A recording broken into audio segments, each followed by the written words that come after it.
Welcome to Carbon Politics, a CSE podcast series decoding the politics of climate change from the lens of the Global South. In this series, we will explore multiple critical questions that are surrounding and pressuring the climate debate today. What happens next on multilateralism, or where is the current trade system going? And how does the global financial architecture need to be reformed? How are these systems influencing the ability of developing countries to address, respond to, and adapt to climate change? These are some of the critical questions we hope to answer, and we hope you join us on this journey this year.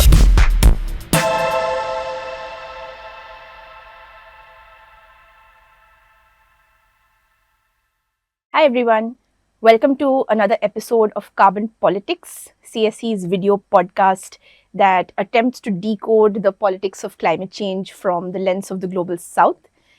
I'm Avantika Goswami, and I have with me two colleagues here today. Trishant. And Sehr. And we come to you at a very crucial time in the year for climate politics, for climate diplomacy, and generally for climate action in the world. We are just a few days away from COP30, the climate summit, which is coming up in Belem in Brazil. And the COP is the annual climate summit convened by the United Nations, where about 200 countries come together to discuss ways to cooperate for climate change. This year, it's being held in the Amazonian city of Belem in northern Brazil. And holding it in Belem is considered to be a very big symbolic representation of the importance of the Amazonian rainforest, hence Brazil's decision to host it there. COP30 follows COP29 last year, which was held in Azerbaijan in the city of Baku. And last year concluded with the decision of a climate finance target coming out of Baku. A decision to mobilize $1.3 trillion in money, ideally from developed to developing countries, but a lot of nuances were missed in the final decision. But it was a big moment, no doubt. Since then, the road from Baku to Belem has not been an easy one, and 2024 was a different year.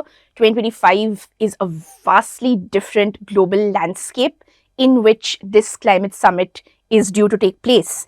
One of the big header issues this year is the deadline for NDCs, or nationally determined contributions, where countries were supposed to submit their updated climate pledges this year.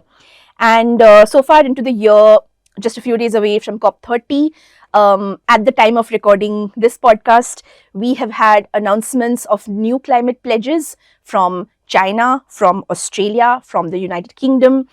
Some big players are still kind of waiting in the wings. The European Union has not yet, at the time of recording, decided what its climate target should be. And there's also expectation and a lot of anticipation about whether India will submit a new climate target.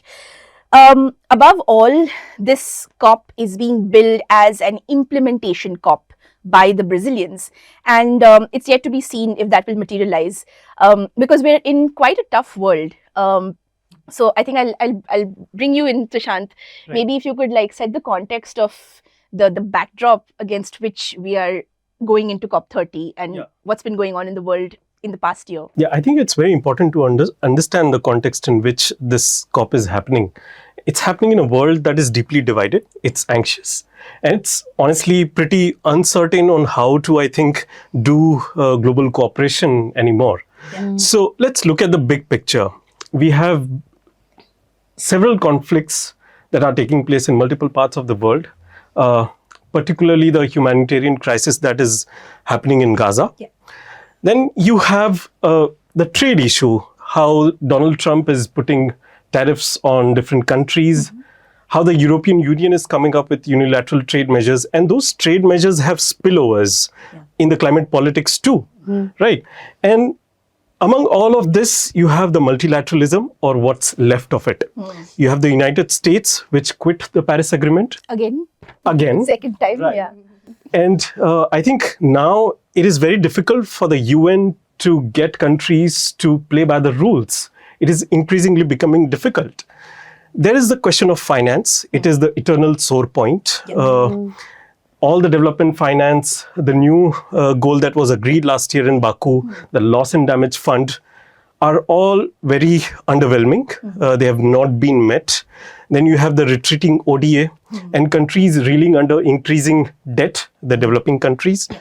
And amongst all of this, you have the global south, especially the BRICS countries, which are trying to pose as a new front. The United States is kind of receding. That is what we have observed.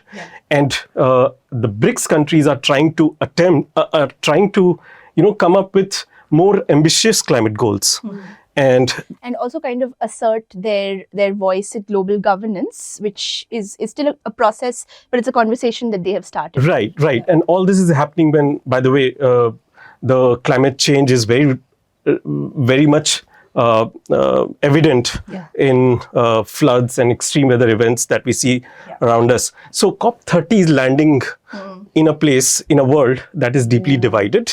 It's multipolar, and I think, frankly, more skeptical about multilateralism than ever before. Yeah, it's a tough landscape on which to land climate ambition among very other sort of big issues, big priorities that countries have.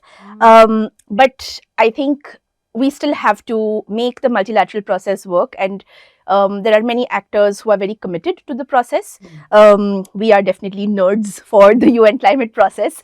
So Sehr, I'll bring you in, and if you can talk a little about what are the actual big issues that have been discussed and are being discussed in the negotiations. And this is at a time when everyone is saying there isn't a big header issue at COP30, which is true. But a lot of work is still going on in the existing tracks, and there are a lot of committed people who are trying to advance real change. So if you could speak a little to that. Yes, thanks for that. I think so. I would chart them out into maybe 6 big issues that are still being negotiated and discussed. First would be finance. And as you mentioned at the start, we have the Baku to Belem roadmap to 1.3 trillion for climate finance, which is supposed to be unveiled just ahead of COP30. This is a part of the climate finance goal that was agreed last year in Baku, but it's contentious. So let's wait and watch what this document actually contains. And then a lot of focus is now increasingly going towards the Just Transition work program.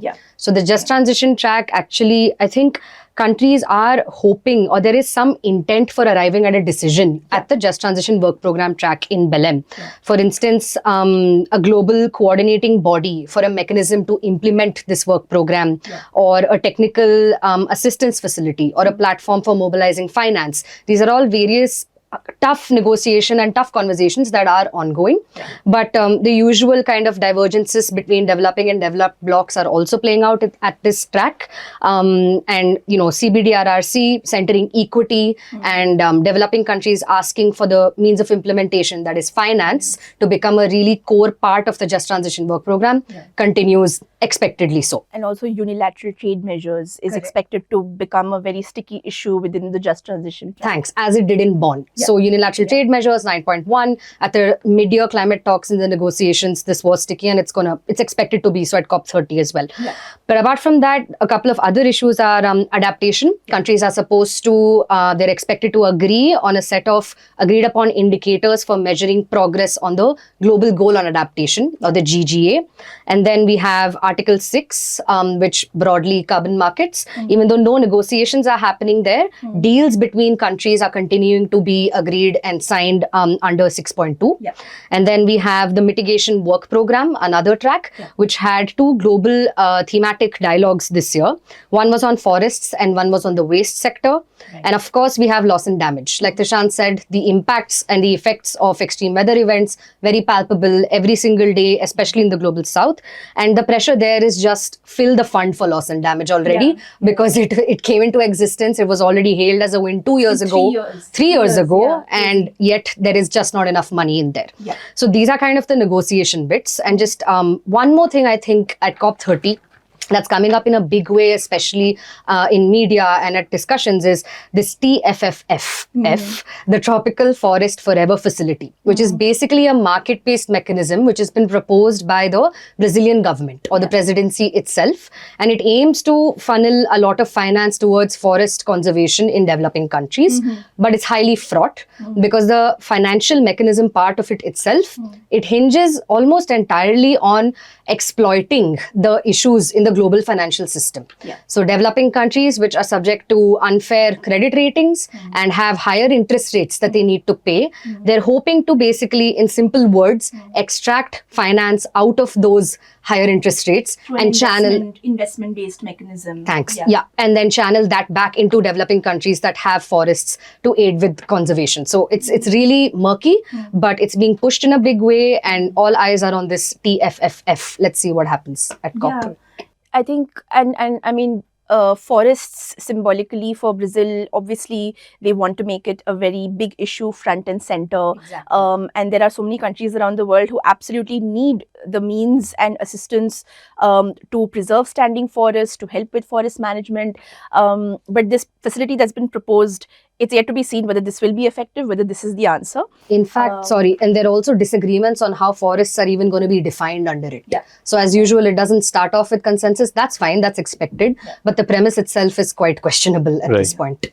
So I think, so there are a number of different very big sort of flagship issues that will be kind of picked apart, dissected, more progress expected on some, less on others. But COP30 is symbolic in many other ways. So this is the first COP that's happening 10 years after the Paris Agreement.